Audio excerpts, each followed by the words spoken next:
out the vote turnout data for both the phases that went to polls, the first and second. It has taken 11 days after the first phase and 5 days after the second phase for the EC to put out this data. So the first phase is down by just under 4% and the second phase is down by just under 3% compared to 2019. But this is more than 5% up from the provisional figures that were released at the end of those respective days of polling. That's the 19th of April and the 26th of April. The opposition is questioning both the delay as well as now the jump between the provisional data and the final data. The BJP says the opposition is simply laying the groundwork for making excuses for a massive defeat on the 4th of June. So is it correct to question the very integrity of the poll process? But first, the story so far.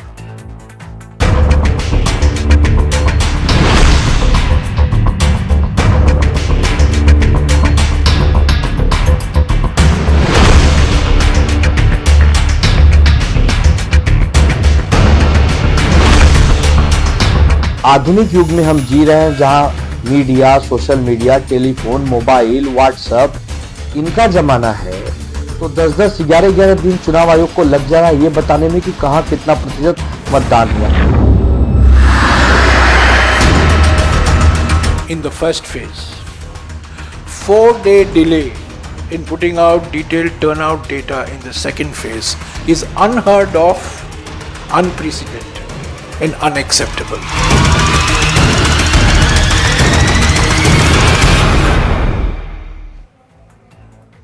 All right, so let me just explain this to our viewers as to why the low voter turnout and where is it that we're seeing low voter turnout.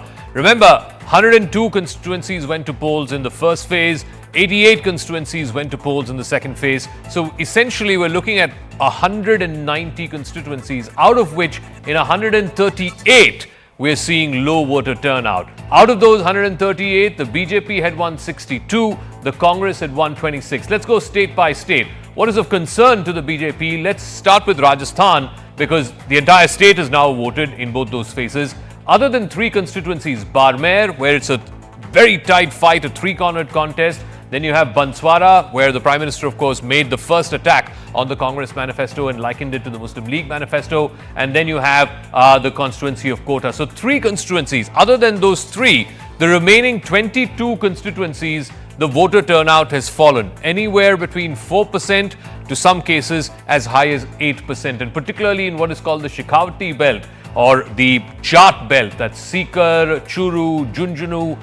In these constituencies, which went to polls in the first phase, the voter turnout has fallen quite substantially. So Rajasthan is one state where we have seen a substantial fall in voter turnout. Uttar Pradesh, 17 seats have gone to polls.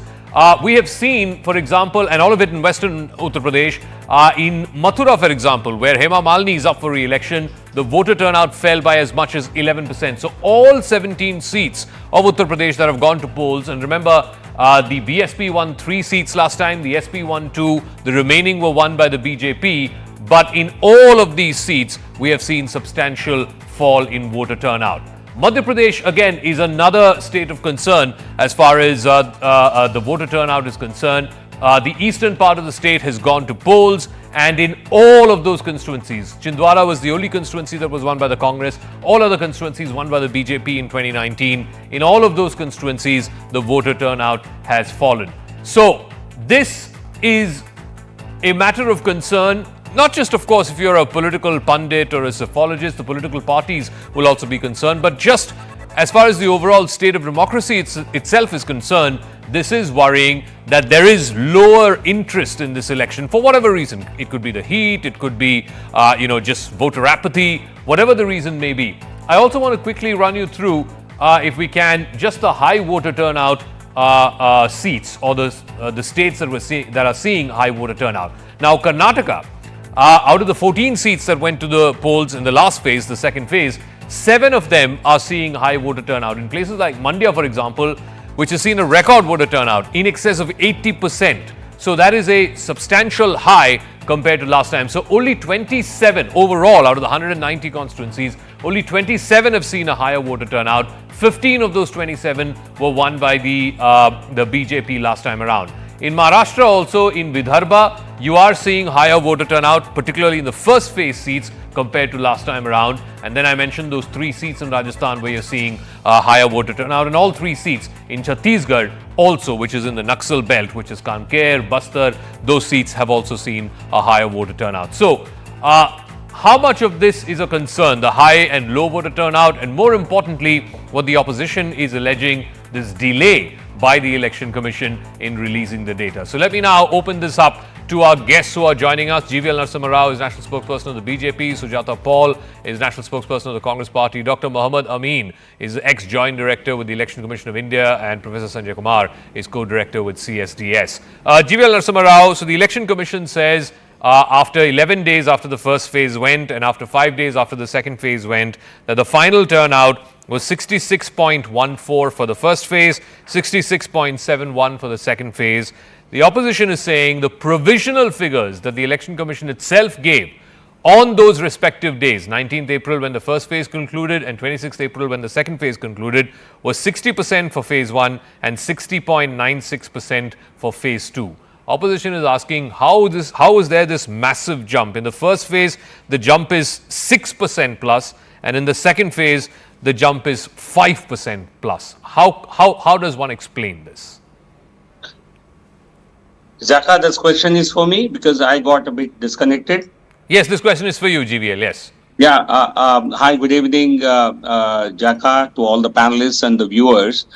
You see, you should never, on the day of polling, the numbers that you get in the evening are always the subsequent disclosure by the Election Commission, the final disclosure, they're always up by 3, 4, 5%. This happens every year, every election. Nothing is an exception. You can go back, those parties which want to do a check, they can go back and check, because what is reported manually, there's nothing. You see, EVMs are not electronically connected to the Election Commission headquarters. You see, if that were the case, if there was a kind of a wiring or internet connection, then you would have seen every button pressed that would have reflected on the wall in ECI office. But each machine is like a calculator. It's an independent machine. So what the number of voters is reported not based on what is in the machine. Number of voters is based on what the presiding officer sits there. When you go to vote, they keep putting a serial number to the voter. You are the 5th voter in the booth. Your number, everything is recorded. This is manually conveyed to the returning officer in the constituency, which in turn is conveyed to the CEO, which in turn is conveyed to the Election Commission of India. So those have this false image of electronic voting machine data should be available instantly. Must understand this. Each machine is independent and has no connection whatsoever. Okay, so Sujata Paul, the contention of the BJP, and this is what the Election Commission is also saying, they're saying 2 things. One, that each EVM is an independent standalone machine. So therefore, collating that data does take time. And 2, it's not just the machine data, it's the returning officer in each of these constituencies who has to sign off on the number of electors, on the number of people who actually turned up and voted, and that has to be collated. The ECI has also said in its statement yesterday that the delay was also, one of the reasons for the delay was also that the final figures could only have been released after counting the postal ballots and adding that to the total EVM count. Good evening, Zaka, and good evening to all my fellow panelists. Here, it's very surprising that Mr. GVL is behaving as if he is the representative of the ECI when we have an ECI representative sitting. The fact is that when we are talking about the data today, if it takes 11 days and 4 days for the second phase, what does it show? That they could have 5 days, they could have done it in 5 days. And if the data of the first phase did not come out earlier, then it raises serious questions. And might I also remind you that from 2014 to 2024, what has changed? The the duration of the election process, which used to be 20 days, has now gone to 2 months. And here also, after the second and the and between the second and the third phase, you have this long gap. Why is there such a long gap? So there are a whole lot of questions. So when you talk about the data, it is for the ECI to answer why the data for the first phase was not given out. Second, why is it being given in percentage? Now, if we look at the percentage, isn't it surprising that you are expected to take it the way it's coming, and people are doubting it because, one, when you talk about the male and female, I would say that okay, fine, the number would be nearly equal, so the number of voters would be, let's say, equal, around similar in the case of male and female, but they've given the third gender. In every constituency, the third gender is always much lesser. So what are they talking about? Do they expect us to believe this data? Should they not have given the numbers of the total No, voters I'll ask that to the former who, EC Yes. Joint Director. But Sujata Paul, the question that's being asked is, first you questioned EVMs. The Supreme Court has given its reply on EVMs, that you can't be doubting everything in this country, and that you can't keep going back to the era of ballot papers. So first it was that. Now you're raising questions on the Election Commission. I mean, you can't be questioning the integrity of our election process, because then you are doing a great disservice to our democracy. Zaka, in a democracy, it is our responsibility as voters, as citizens, to strengthen our system. And the system has to be transparent. And if data was not given out earlier, the question will be raised, because this is something that, which is the right of every citizen. When a citizen votes, he has the right to know these details, and there should be no doubt. So who's creating these doubts? So, it's not the people. It's obviously the data not being there which is creating doubts in the minds of people. Okay, so let me ask even a 3 to 4% data difference is huge. Dr. Amin, one of the points that's been one second, GVL, let Dr. Amin respond to this. One of the questions being asked by the opposition is, election after election, the Election Commission of India would reveal the total number of electors or the total number of voters who turned up in each of the constituencies, and then of course you could match that on counting day with how many voted for which party and so on and so forth. This time around, for each of these constituencies, Dr. Amin, instead of giving the whole number of how many electors came out and voted and cast their vote, the ECI has only given percentage turnout data for each of the constituencies. Why is that? Everybody in the opposition always have the objection on the working of the Election Commission of India. It's very bad. And you see, the CGI has clear election commissions, EVM machine and VVPAT machine, and all the procedures adopted by the election commission for the election in India, in assemblies and the parliament. So many times they are objecting, I don't know why they have. Every constituency, every polling booth, you can find all the opposition parties, their agents are there, our presiding officer is there, sector magistrate is there. Everything in the eyes of the law, and they are doing timely signatures.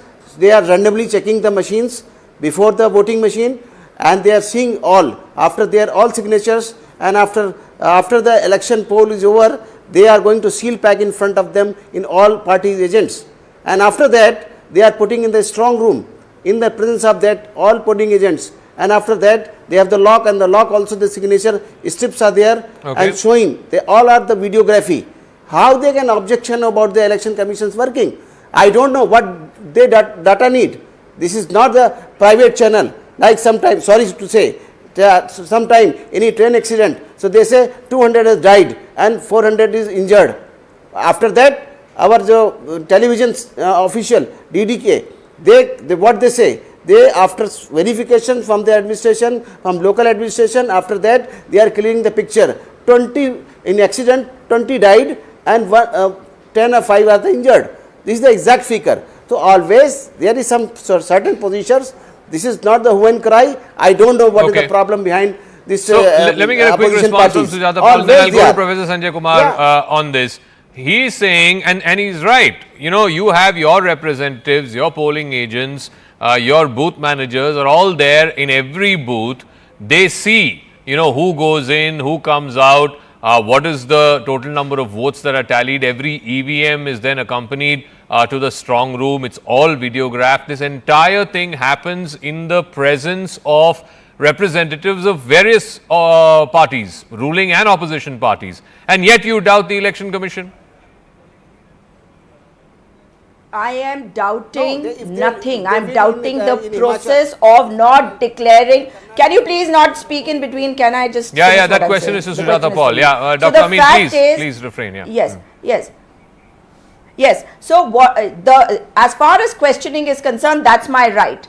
First. Second point, when data used to be released earlier timely, why is the data not released? This is what we are asking. So why is anybody getting defensive about it? I don't understand. And the number of voters who went to vote, if you are not going to tell me how many there were, the number that is there, 1 crore people, 1% means 1 lakh, 3% means 3 lakhs. So obviously the doubts will be there. And when you are giving data in this percentage form, that too late, you have no excuse. And you are saying that the Election Commission shouldn't be questioned. Is that what you're saying? This is a democracy and every system has to be strengthened by questioning and making sure that there is transparency. Professor Sanjay If the Kumar, first phase got over on one the second, 19th, 11 everything days can have be passed. questioned, Sanjay Kumar, everything can be questioned, but we've had robust elections, particularly, from the 90s onwards with EVMs.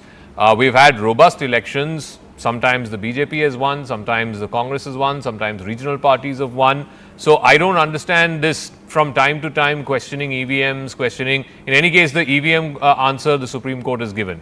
But what the opposition is raising now, this whole question about whole number data of voters per constituency is not being given, the fact that there has been delay, are these valid questions? As Dr. Amin said, everything is videographed, everything happens in front of representatives of opposition parties as much as representatives of ruling parties. So then where are these questions being raised from? Or are they just, laying the groundwork for excuses for June 4th? No. I don't think that these are laying grounds for excuses for June 4th. Yes, everything is being transparent. What Mr. Amin was mentioning, that there are agents of different political parties, that it is being videographed, signatures are put in, everything is in place.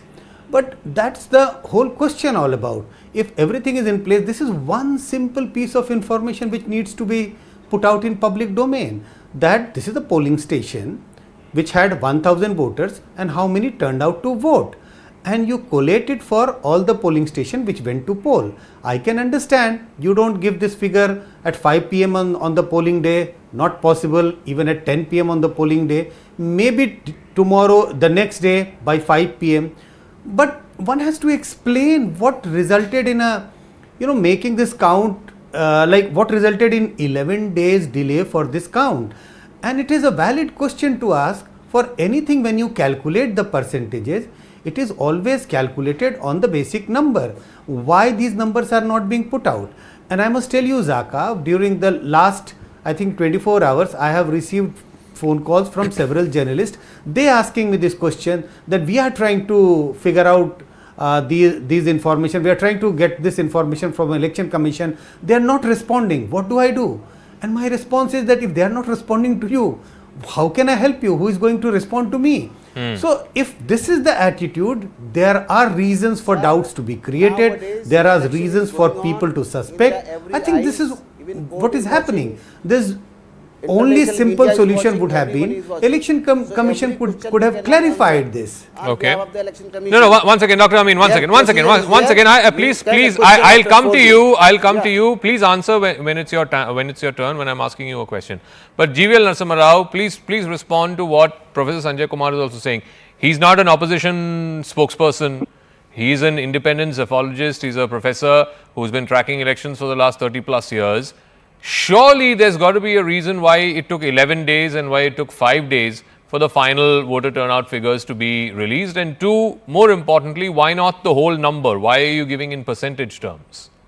No, Zaka, I'm not the one who's giving it, as Sujata Sure. pointed out. Yeah, fair I'm not speaking for the ECI, but having been a pollster myself, having understood the entire electoral process I'm trying to explain it in a way that people will understand. Yes, First of all, please understand, when the polling closes, there is a form 17C, which has to be, please understand the process before you raise any doubts or questions. Otherwise, I think this is only trying to fool the public. At the end of every day, at each machine, at each polling station, there is a count. There is a manual register in which every voter is mentioned, and that count is at the end of the polling. The machine, there is a close button on the EVM. When that close button is pressed, there is a seal put on it, which is on the seal, there is a signature of all political parties and independent candidates, their polling agents sign. And there is a final number that is declared in Form 17C, a copy of which is given to every polling agent of every political party and candidates. And when on the day of counting, the first thing that is done in the morning, when the machines are brought to the counting table, is to see what is the total number of votes on the machine. First is total number is culled out from the machine by pressing some buttons, and that is matched against Form 17C.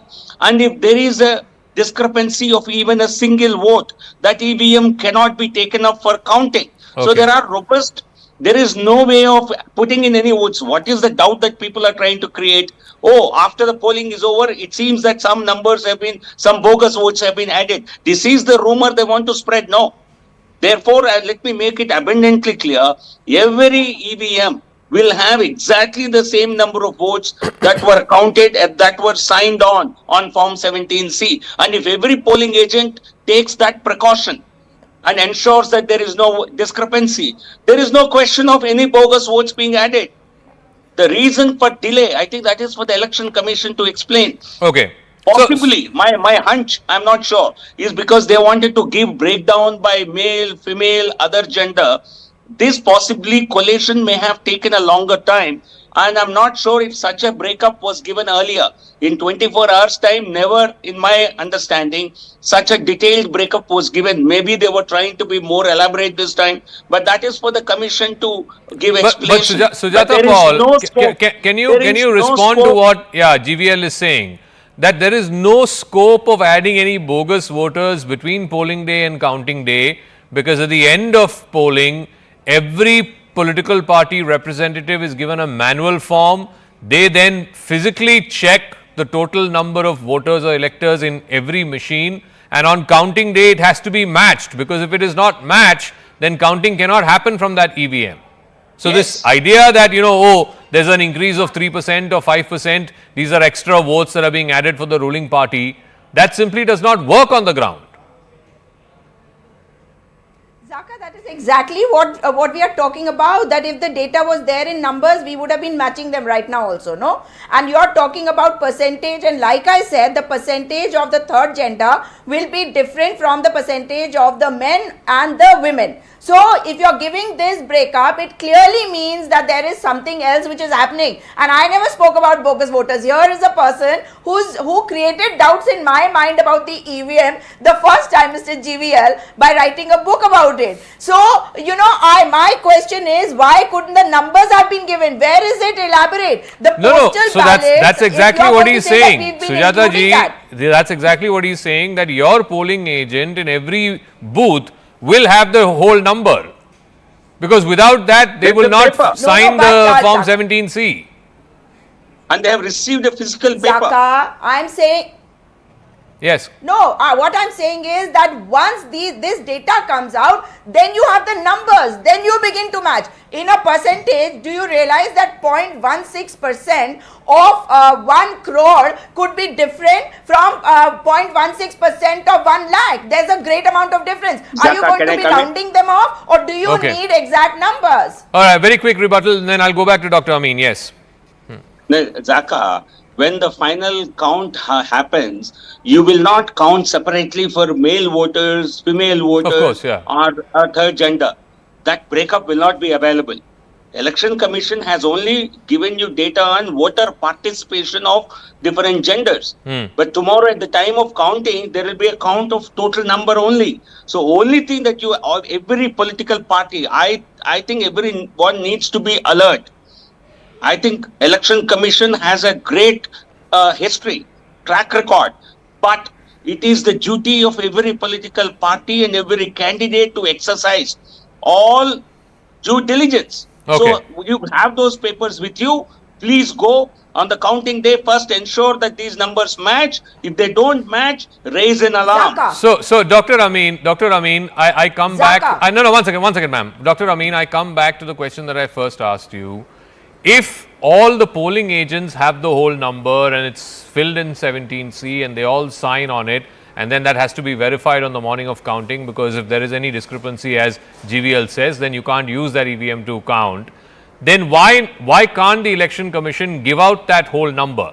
There have been instances where media organizations have done stories saying the number of votes in an EVM and the number of votes that have been manually signed are not matching after counting. This has happened in the aftermath of, I think it was the UP election. Professor Sanjay Kumar would know better than this. But those were individual instances. Why not the EC release, instead of vote percentages constituency by constituency, just release the total number of electors in those constituencies, the number of people who actually turned out to vote? Dr. Amin. First, I thank you to GVLG. Now, first I thank to GVLG. He has given on behalf of the Election Commission so many information to the public and your audience also. And thank you. Actually, he has the same person who has, when he was in the opposition, he has written so many books against the Election Commission process and everything. I don't know. I can say thank you only. This is one thing. Second thing, I told you before that, then the presiding officer start the election proceeding for the polling. And the closing, they are showing everyone, signature is there, form is there, everything is there.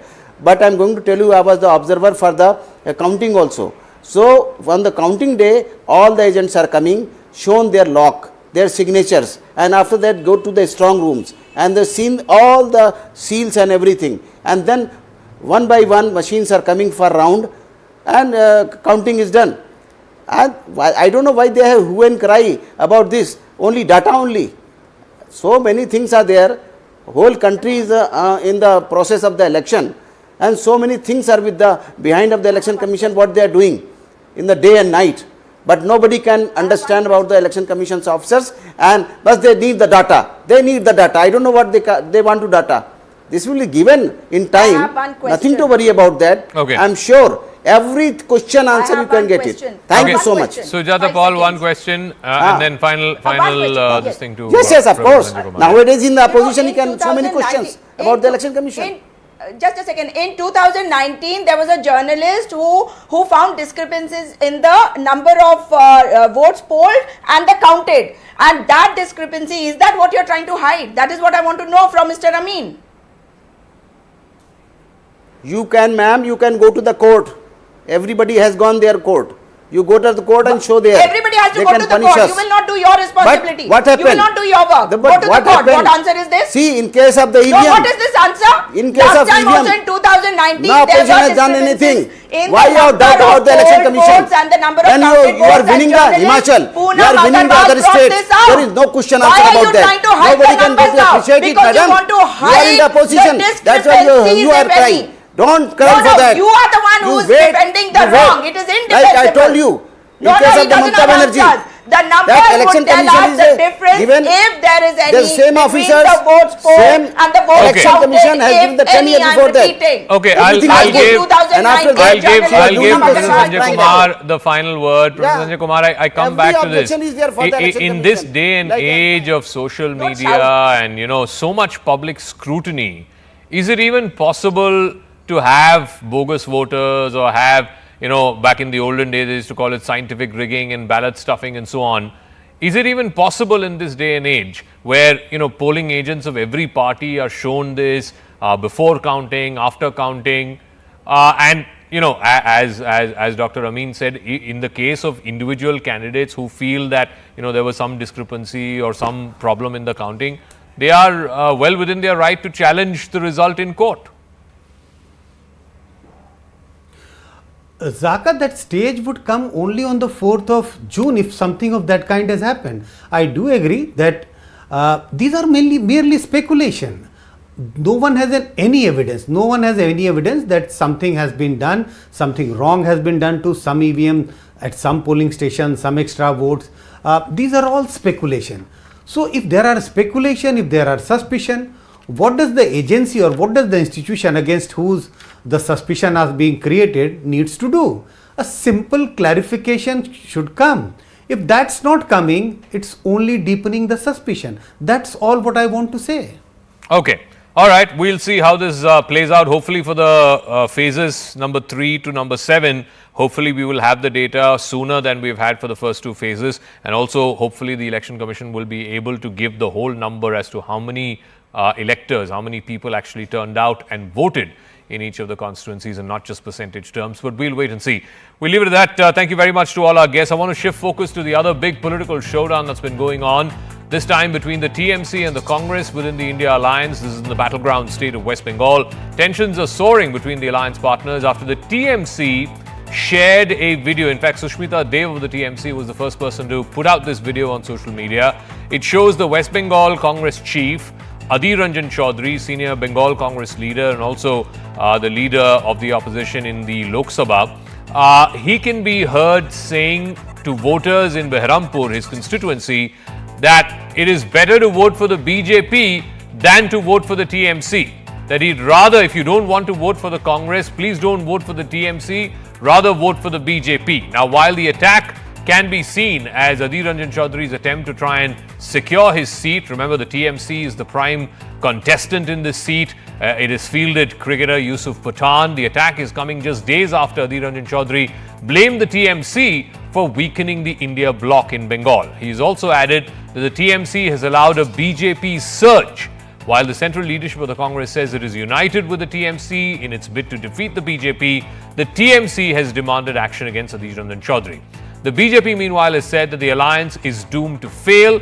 It's not just there. Even in Delhi, for example, Arvinder Singh Lovely, who used to be the DPCC chief, has quit just a few days ago, citing in his resignation letter the alliance with the Aam Aadmi Party for why he has decided to quit as the DPCC chief. Now, the big question remains, if all of these allies in individual states, in Bengal, in Delhi, we've already seen the no-holds-barred attack between Mr. Pinarayi Vijayan and Rahul Gandhi on the campaign in Kerala. If all of these individual parties in the India alliance are going to be bickering in these states, in these battleground states, then is the alliance itself a non-starter? Why should the people of India take them seriously if they cannot set right the divisions in their own house in the first place?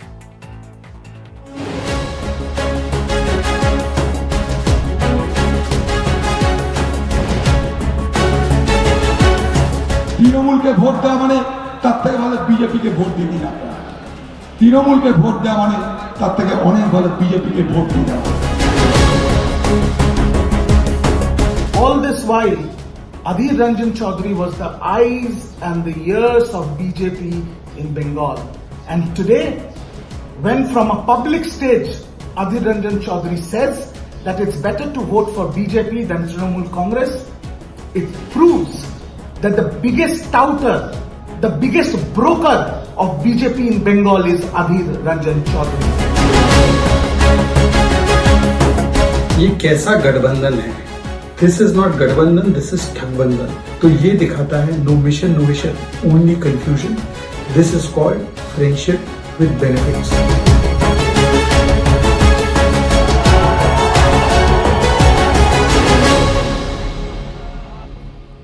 All right, GVL Narasimha Rao of the BJP continues to be with us. Tehseen Poonawalla is a political analyst and will also be joined by Dr. Shantanu Sen, Member of Parliament of the TMC. Tehseen Poonawalla, so the latest seems to be Adhir Ranjan Chaudhary, who has come out and said that you'd rather vote for the BJP than vote for the TMC. The TMC is saying that he's a broker of the BJP. How is this alliance going to function on the ground? I mean, if TMC and Congress can't seem to see eye to eye, AAP and Congress in Delhi can't seem to see eye to eye, and certainly Mr. Pinarayi Vijayan and Rahul Gandhi can't seem to see eye to eye, then how is this even going to function? Very simple, Zaka. Good evening. Thank you for having me on the show. there will always be contradictions. That's democracy 101. For example, and I know that you have worked or you in Western media, so you see the Republican debates or the Democratic debates where candidates often go after each other, like they went after Trump, they go after their own partymen, and then you come together on a common program. That's how democracy works. Democracy is the art of criticizing each other. It can't be 2.5 men running the country. And even within that parameter, you've had the most honorable Home Minister called Mr. Conrad Sangma, the most corrupt man in the history of independent India. Today they are in government with him. You've had you've had Devendra Fadnavis saying that he will Chakki Pisau Ajit Pawar, and Prime Minister saying they were involved in 70,000 crores corruption. Today they are honorable members of the BJP. You've had my friend on this show, GVLG, speak very strongly about Mr. Chaudhary, a member of parliament from TDP, castigate him, rightly so. Mr. GVL's integrity is beyond doubt, and today he's a proud member of the BJP. So how can it be that BJP kare to chamatkar, koi aur kare to gunegar? Okay, just before I get GVL to respond to that, one difference in the examples you cited were these were not alliance partners of the BJP when those criticisms were made. Subsequently, of course, they became part of the NDA, but when these criticisms were made, they were not alliance partners. The TMC and the Congress are alliance partners of the India Alliance right now. That's a good point you've raised, except that Conrad Sangma was. No. Conrad Sangma was not. Let me explain to you the situation. Yeah. Please allow me the chronology. Conrad Sangma was. The BJP broke the government. They fought separately and they became partners again. So it's a marriage and divorce of convenience. You marry somebody, 5 years with the person, divorce him, criticize him, then you get married to him again. Except you can criticize your partner during the divorce phase, not quite in the marriage phase. But let GVL respond. He specifically said one of the charges against you as well, GVL. So please respond. On Mr. Chaudhary. Yeah, on Mr. Chaudhary. Jaka, to you, Tehseen, and the viewers, good evening once again. But the topic that we are discussing today, the Congress party has to, Mr. Adhir Ranjan himself have to say, is this his own statement or is this a doctored statement? But if it is indeed his statement, which I believe it is, he is only speaking as a sane man, because anybody who is in his senses, anyone who feels or who means good for West Bengal will have exactly the same opinion. But Adhir Ranjan, being a leader of the Congress party, leader of the opposition in Lok Sabha, in the outgoing Lok Sabha, it is for the Congress and Adhir Ranjan to come clean on this. But we certainly believe this is a fact of life, that the TMC is very, very dangerous. TMC is extremely inimical to the interests of West Bengal, and therefore anybody who holds that opinion certainly has the right opinion. No, what about the point that he's making that, Ajit Pawar and Conrad Sangma, when they were not with you, when they were not in your alliance, you were criticizing them, but when they joined you, you're not criticizing them. So how is that any different? Whether we criticize or not, all the cases pending against several names that he has taken, Tehseen has taken, those cases have remained and they have continued to remain live. No cases have been shut down against any of the leaders that I have mentioned. So certainly, joining BJP might not invite criticism from me, because I'm not going to openly criticize my party colleagues, but certainly nobody has any immunity from any cases because they are in the BJP or they have joined BJP. No, so Tehseen, explain this to us and to the viewers. If in Kerala the principal fight is between CPM and Congress, and then nationally they want to ally, they're already in alliance, but they will again ally if at all the India Alliance is in a position to form a government. Again in Bengal, if you are saying that the primary contest is between TMC and Left plus Congress, but again they will ally once the results are out. What do you say to the voters of those states? Oh, we are enemies here, we are enemies till 4th of June, but after that we will become friends again. I mean, why should the voters of those states take you seriously? Let me add one more state to it, and that's a good question you've raised, Zaka. Let me add Punjab to it. Yeah. But either in Punjab or Kerala, BJP has no stakes. So why should I bother about BJP? Whether Aam Aadmi Party wins or Congress wins, left wins, that's LDF or UDF wins. BJP is not winning. So if I'm talking in third person. If I were to sacrifice, I'm purposely speaking third person, my principal opposition space, the BJP will occupy it. So The voters deserve that I don't lose the opposition space.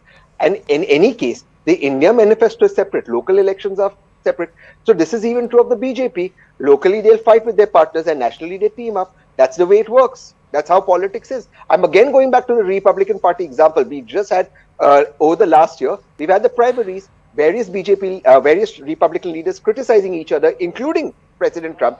Now, once President Trump is elected, you unite behind him. That is democracy. You should encourage more democracy. Criticism, even amongst friends and partners, should be encouraged. It can't be a dictatorship that you can't speak against somebody. Why should I not Dr. Shantanu Sen of the TMC is also joining us. Dr. Sen, the Congress party has distanced itself from the comments made by Adhir Ranjan Chaudhary. But more importantly, Adhir Ranjan Chaudhary's contention is his primary fight in Behrampur, where he is hoping to get re-elected for, I think, a sixth time, is against the TMC candidate, Mr. Yusuf Pathan. So if he's not going to attack him, then who is he going to attack? Which is why he said you'd rather vote for the BJP than vote for the TMC. Adhir Ranjan Chaudhary has got every right to attack Trinamool Congress. That is not the issue. But the issue is, in our state of West Bengal, the Adhir Ranjan Chaudhary run Pradesh Congress Committee, they are always in a mood to give oxygen. They are always in a mood to give impetus to Bharatiya Janata Party. That is their main agenda. That's why in order to demean, in order to malign Trinamool Congress, they are joining hands with CPM, they are joining hands with ISF, and they are maligning Trinamool Congress government since day one. That is why, though the India alliance, the nomenclature India was the brainchild of Madam Mamata Banerjee, but we have categorically said that yes, Trinamool Congress is very much there in the India alliance outside Bengal. But in our state of West Bengal, as to this Pradesh Congress Committee acts as a B team of Bharatiya Janata Party, here Trinamool Congress will fight alone. Here Trinamool Congress will take BJP head on. No, but Dr. Sen, if they have 0 MLAs, how are they giving any oxygen to the BJP? In the state, even today, primarily the fight is between TMC and BJP. Yeah. Let me answer your question. Number one, Adhir Ranjan Chaudhary should have resigned much before taking the responsibility of getting 0 MLA in the last assembly election, but he did it. Number one. Number two, whenever there was any movement, pro-people movement led by the government of West Bengal or led Trinamool Congress for the greater interest of the people, like we are being deprived 1,60,000 crores of rupees, you have never seen Adhir Ranjan Chaudhary uttering a single word. When ED and CBI, they raid the Congress leaders at Delhi, Adhir Ranjan Chaudhary starts shouting. But when the same central agencies, they disturb Trinamool Congress leaders, Adhir Ranjan Chaudhary releases. In each and every aspect, Adhir Ranjan Chaudhary has proved himself to be a B team of Bharatiya Janata Party. Okay, GVL Narasimha, he's the B team of the BJP because every time, there's IT, ED, CBI raids in Bengal, he doesn't open his mouth, whereas anywhere outside of Bengal, he's the first one to rush. So he is the B team of the BJP, is the allegation from the TMC MP, Dr. Sen. Jaka, this clearly tells you if the leader of the Congress party in Lok Sabha, a very important position in political calculus, if he is the B team, I don't know what sort of India alliance are they talking about. The fact that they are not in alliance, they claim to be a part of the India alliance, but in Bengal they are fighting separately. Communists and Congress also claim to be a part of the same alliance at the national level, and they fight each other in Kerala. This clearly tells you that there is a complete breakdown of even civility between political parties within the coalition, and they are targeting each other. And certainly, I think people of India will understand that they have no confidence or no trust in each other. They would rather, all of them, they would rather trust leadership of Prime Minister Modi ji. No, the issue is also that it's so deeply personal. To call the leader of the opposition, the Congress's leader in the Lok Sabha, Mr. Adhir Ranjan Chaudhary, as a broker of the BJP, that's a very personal attack. Similarly, between Mr. Vijayan and Mr. Rahul Gandhi, Mr. Rahul Gandhi fires the initial salvo, says 2 chief ministers are in jail. How come this chief minister is not in jail? And to which Mr. Vijayan says, your grandmother put me in jail. I mean, so if such personal level of discourse happens, and then 30 days later, people of India expect them to be all pally and come together. No, so there are two separate issues on this, and I strongly take objection to the language used by one of the junior TMC spokespersons for the leader of the Congress in the Lok Sabha, and I hope that the honorable MP on your show, Mr. Sain, will condemn this kind of language. It doesn't behove a party like TMC to call people brokers. I think that is a civility we must maintain, and I agree with you, Zaka, on that. And these junior spokespersons who want to get attention on TV should learn to keep their mouth shut. But there's a larger issue, and be dignified like the honorable MP on your show. There's a larger issue out here. I think with Mr. Gandhi and with the honorable Chief Minister of Kerala, I think war of words, play of words, I think this is fine. You must encourage this. I'm again repeating, more in politics. It must happen. Why should it not happen? Why should TMC and Congress not fight in Bengal? Let it happen. Let the best man win. Then put your differences aside and come and govern the country on a vision document. I think that's the future of democracy. I think mature democracies work this way. You've covered elections the world over, Zaka. I have a lot of regard for your experience. World over, people come together, they fight bitterly, and they come together. We must be a mature democracy where there is no criticism. What you market as the tall leadership of the Honorable Prime Minister is actually a forced surrender, where somebody like Chirag Paswan, whose furniture was thrown out, his father's furniture was thrown out, today is back in the alliance. Nobody can say a word. Nobody can object to what the Prime Minister says. And why is this happening today? The BJP is jumping on it today. Okay, this is a problem between the TMC and the Congress. They'll sort it out. Why is the BJP intervening? The BJP is intervening because they don't want to talk about Revana. Their alliance partners are accused of molesting over 3,000 women and running away to Germany. They don't want to talk about these issues. Why is the BJP intervening? Okay, this is democracy 101. You are targeting differences between Congress and TMC, but what about between JDS and BJP? I mean, they are your alliance partner after all. No, Zaka, it is a statement made by Adhir Ranjan Chaudhary ji was not a statement made at the instance of the BJP. And we have really not held a press conference or made it big, but certainly it is the TMC which latched on to this opportunity and is trying to really target the Congress party. Fine, let them go ahead and do it. We are not the ones who are really making big this issue. We do not need any endorsement from any leader, including Mr. Adhir Ranjan Chaudhary. We are going to sweep polls in West Bengal. Our desperate Trinamool Congress is trying to somehow create some political capital by making it a big issue. We don't consider it a big issue. Okay. We certainly are confident of sweeping the polls of Bengal. Mr. Adhir Ranjan Chaudhary is certainly is echoing the views of even TMC supporters who themselves today find TMC to be a bad Dr. choice and looking for a at least, on that point, GVL is right. It's not the BJP or it's people who put out this video clip out on Twitter first. It was one of your members. It was Ms. Sushmita Dev who first tweeted this video out. At least you would expect the BJP, which is principally opposed to both your party and to the Congress, to cash in on that opportunity. But it's your party that first put out this clip. What does that say about the state of the alliance? Zakir, first of all, let me clear the confusion of my Congress representative that there is no demarcation as senior or junior spokesperson. I am an official national spokesperson of Trinamool Congress, the third largest political party of the country, number one. Number two, let me cite you two examples. One, Mr. Adhir Ranjan Chaudhary is saying it's better to vote for BJP than voting for Trinamool Congress. And number two, it's only 24 hours before when the UP Chief Minister, Mr. Yogi Adityanath, came to his own district for campaigning and he spent hardly any word attacking Adhir Ranjan Chaudhary. On the contrary, he spent the entire time attacking Trinamool Congress and Mamata Banerjee and Abhishek Banerjee.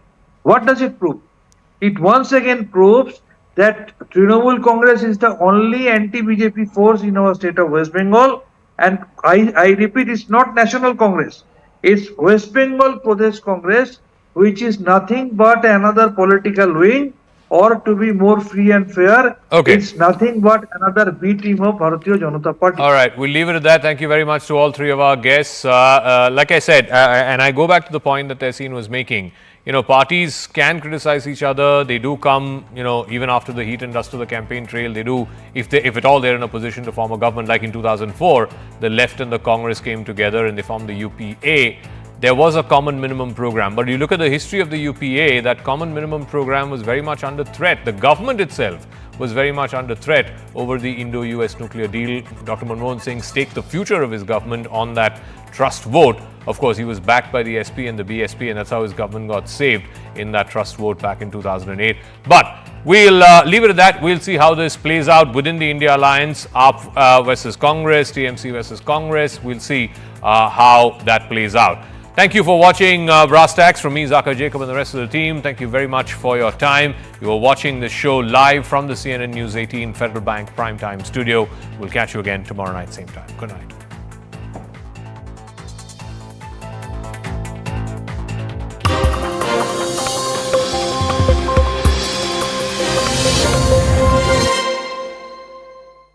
कब से हम इंतजार आज हम देश के रक्षा मंत्री और वरिष्ठ बीजेपी नेता राजनाथ सिंह जी के साथ पूरे दिन चुनावी यात्रा करेंगे। मध्य प्रदेश के चुनावी रण में हम जा रहे हैं। आज उनकी कई रैलियां हैं और कल ही राजनाथ सिंह जी ने अपना नॉमिनेशन फाइल किया है। लखनऊ से तीसरी बार सांसद बनने के लिए उनसे राजनीति पे चर्चा होगी, देश के ज्वलंत मुद्दों पे चर्चा होगी और इस इलेक्शन में क्या मूड है पब्लिक का, वो कैसे इसको पढ़ रहे हैं, उस बात पे चर्चा होगी। तो आइए CNN न्यूज 18 के साथ राजनाथ सिंह जी के साथ पूरा दिन का एक चुनावी सफर। मोदी ही बड़ा फैक्टर लग रहा है सर इलेक्शन में। आप मोदी जी के चेहरे पे इस इलेक्शन में मैं देख रहा हूँ, ये 19 में और 14 में भी इतनी बात नहीं थी। आप तो अध्यक्ष भी थे 14 में जब इलेक्शन हुआ। इस बार बीजेपी बिल्कुल मोदी जी के चेहरे पे, मोदी की गारंटी। बिल्कुल मोदी जी के चेहरे पे चुनाव लड़ना है, ये कहने में मुझे कोई हर्ज नहीं। ये सच्चाई भी है क्योंकि उन्होंने 10 सालों में करके दिखाया है। जो कहा था सब किया और जो कहा था वही नहीं किया बल्कि उससे अधिक किया। तो स्वाभाविक है कि उन्होंने एक अपनी विश्वसनीयता कायम की है। उनके कार्यकाल का एक शानदार ट्रैक रिकॉर्ड है, तो हम उसकी चर्चा करेंगे। उस आधार पर हम लोगों से वोट देने की अपील भी करेंगे। मैं आखिरी सवाल कुछ यूपी पे पूछना चाहूंगा क्योंकि आप यूपी से मुख्यमंत्री भी रहे हैं पहले और लखनऊ से आप 2 बार सांसद भी हैं। सर यूपी में क्या रहेगा? यूपी में आपने 73 सीटें जीती 14 में, 19 में अलायंस हुआ दूसरी तरफ तो 64 पे आए, फिर 66 पे चले गए 2 बाईपोल जीत के। इस बार यूपी में क्या आप देख रहे हैं, क्या माहौल है और क्या सीटों की आपकी प्रेडिक्शन रही? लक्ष्य तो 80 सीटें जीतने का है उत्तर प्रदेश। कोशिश हमारी यही है। हो सकता है कि 8 सीट कहीं किसी 1-2 सीट कभी गड़बड़ हो सकती है। पहले से बेहतर परिणाम होगा, इतना मैं कह सकता हूँ। 73 का रिकॉर्ड बीजेपी तोड़ेगी इस बार? पक्का वो रिकॉर्ड टूटेगा, मैं आश्वस्त हूँ। 1991 से अटल बिहारी वाजपेयी जी ने सीट जीती इतनी बार, फिर आप 2 बार सांसद, लालजी टंडन जी रहे। तो कल मैं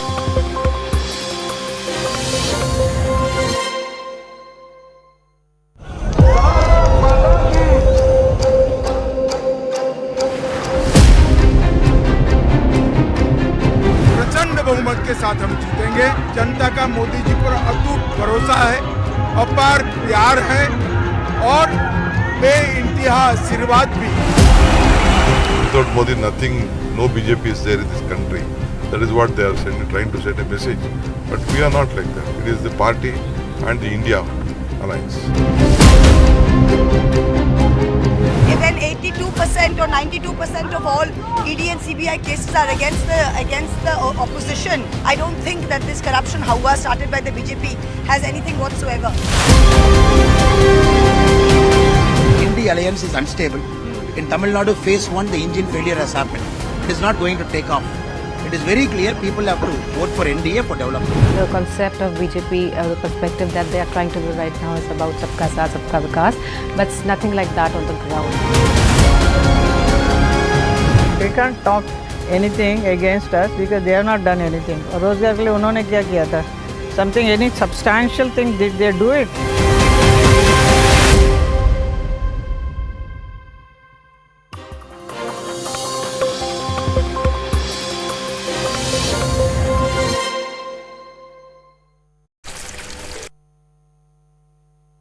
आज हम देश के रक्षा मंत्री और वरिष्ठ बीजेपी नेता राजनाथ सिंह जी के साथ पूरे दिन चुनावी यात्रा करेंगे। मध्य प्रदेश के चुनावी रण में हम जा रहे हैं। आज उनकी कई रैलियां हैं और कल ही राजनाथ सिंह जी ने अपना नॉमिनेशन फाइल किया है। लखनऊ से तीसरी बार सांसद बनने के लिए उनसे राजनीति पे चर्चा होगी, देश के ज्वलंत मुद्दों पे चर्चा होगी और इस इलेक्शन में क्या मूड है पब्लिक का, वो कैसे इसको पढ़ रहे हैं, उस बात पे चर्चा होगी। तो आइए CNN न्यूज़ 18 के साथ राजनाथ सिंह जी के साथ पूरा दिन का एक चुनावी सफर। मोदी ही बड़ा फैक्टर लग रहा है सर इलेक्शन में। आप मोदी जी के चेहरे पे इस इलेक्शन में मैं देख रहा हूँ, ये 19 में और 14 में भी इतनी बात नहीं थी, आप तो अध्यक्ष भी थे 14 में जब इलेक्शन हुआ। इस बार बीजेपी बिल्कुल मोदी जी के चेहरे पे, मोदी की गारंटी। बिल्कुल मोदी जी के चेहरे पर चुनाव लड़ना है, ये कहने में मुझे कोई हर्ज नहीं, ये सच्चाई भी है, क्योंकि उन्होंने 10 सालों में करके दिखाया है। जो कहा था सब किया, और जो कहा था वही नहीं किया बल्कि उससे अधिक किया। तो स्वाभाविक है कि उन्होंने एक अपनी विश्वसनीयता कायम की है, उनके कार्यकाल का एक शानदार ट्रैक रिकॉर्ड है, तो हम उसकी चर्चा करेंगे, उस आधार पर हम लोगों से वोट देने की अपील भी करेंगे। मैं आखिरी सवाल कुछ यूपी पे पूछना चाहूंगा, क्योंकि आप यूपी से मुख्यमंत्री भी रहे हैं पहले और लखनऊ से आप 2 बार सांसद भी हैं। सर यूपी में क्या रहेगा? यूपी में आपने 73 सीटें जीती 14 में, 19 में अलायंस हुआ दूसरी तरफ तो 64 पे आए, फिर 66 पे चले गए 2 बाईपोल जीत के। इस बार यूपी में क्या आप देख रहे हैं, क्या माहौल है और क्या सीटों की आपकी प्रेडिक्शन रही? लक्ष्य तो 80 में 80 सीटें जीतने का है उत्तर प्रदेश। कोशिश हमारी यही है, हो सकता है कि सीट कहीं किसी 1-2 सीट कभी गड़बड़ हो सकती है, पहले से बेहतर परिणाम होगा, इतना मैं कह सकता हूँ। 73 का रिकॉर्ड बीजेपी तोड़ेगी इस बार? पक्का वो रिकॉर्ड टूटेगा, मैं आश्वस्त हूँ। 1991 से अटल बिहारी वाजपेयी जी ने सीट जीती इतनी बार, फिर आप 2 बार सांसद लालजी टंडन जी रहे, तो कल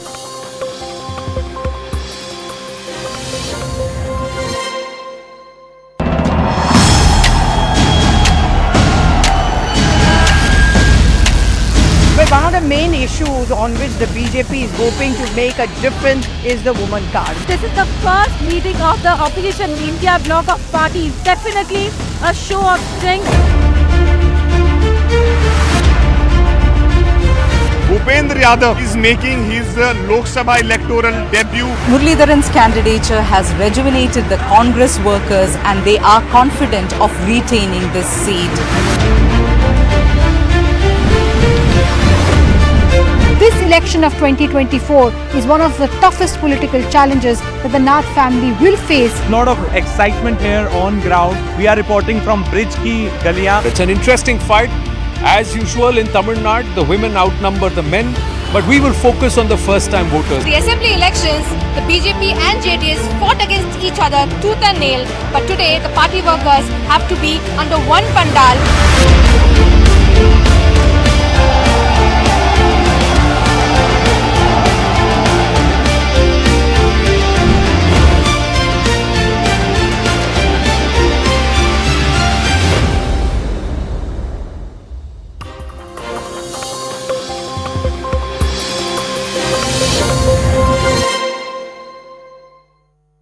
Presented by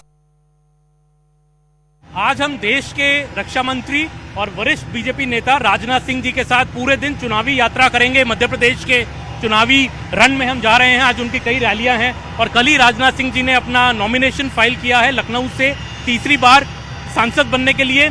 उनसे राजनीति पे चर्चा होगी, देश के ज्वलंत मुद्दों पे चर्चा होगी और इस इलेक्शन में क्या मूड है पब्लिक का, वो कैसे इसको पढ़ रहे हैं, उस बात पे चर्चा होगी। तो आइए CNN न्यूज़ 18 के साथ राजनाथ सिंह जी के साथ पूरा दिन का एक चुनावी सफर।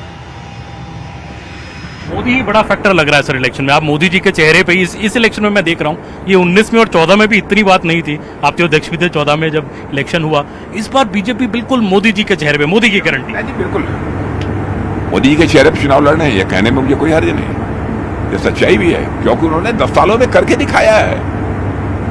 जो कहा था सब किया, और जो कहा था वही नहीं किया बल्कि उससे अधिक किया। तो स्वाभाविक है कि उन्होंने एक अपनी विश्वसनीयता कायम की है, उनके कार्यकाल का एक शानदार ट्रैक रिकॉर्ड है, तो हम उसकी चर्चा करेंगे, उस आधार पर हम लोगों से वोट देने की अपील भी करेंगे। मैं आखिरी सवाल कुछ यूपी पे पूछना चाहूंगा, क्योंकि आप यूपी से मुख्यमंत्री भी रहे हैं पहले और लखनऊ से आप 2 बार सांसद भी हैं। सर यूपी में क्या रहेगा? यूपी में आपने 73 सीटें जीती 14 में, 19 में अलायंस हुआ दूसरी तरफ तो 64 पे आए, फिर 66 पे चले गए 2 बाईपोल जीत के। इस बार यूपी में क्या आप देख रहे हैं, क्या माहौल है और क्या सीटों की आपकी प्रेडिक्शन रही? लक्ष्य तो 80 में 80 सीटें जीतने का है Uttar Pradesh.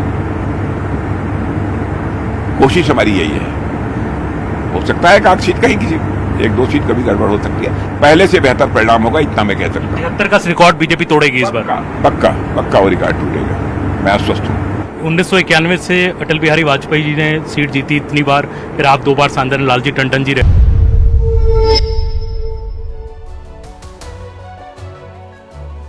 Hello, Namaskar. This is First Post and you're watching Vantage with me, Palki Sharma.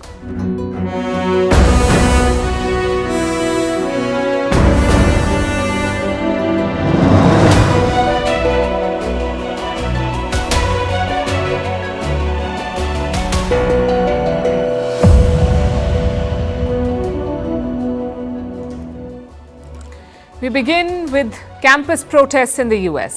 The pictures are as dramatic as American hypocrisy. Police in riot gear is cracking down on students. There are violent raids on campuses.